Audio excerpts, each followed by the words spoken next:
How to send large video files on Gmail.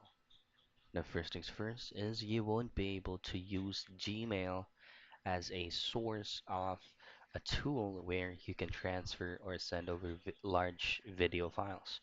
Gmail has its own limit. Say, for example, they have like 2 gigabytes limit. Then, if you're sending beyond 2 gigabytes, then you won't be able to send it.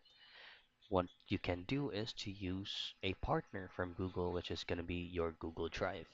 Now, just simply open up your Google Chrome browser, and from your search bar, just simply type in Google space Drive. Now, if this is going to be the first time you're trying to log in with Google Drive, then you do not need to worry because you do not need to create an account. It is already connected over with your Gmail account.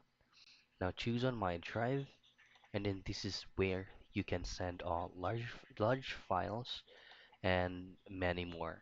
So these are the options that you can use. You can use Home, My Drive, Computers, Recent, and Steered. Now you can just go ahead and go to your current drive, upload the file that you want to send, and then share it to a specific account and make it public. And that's how you send larger files on Gmail.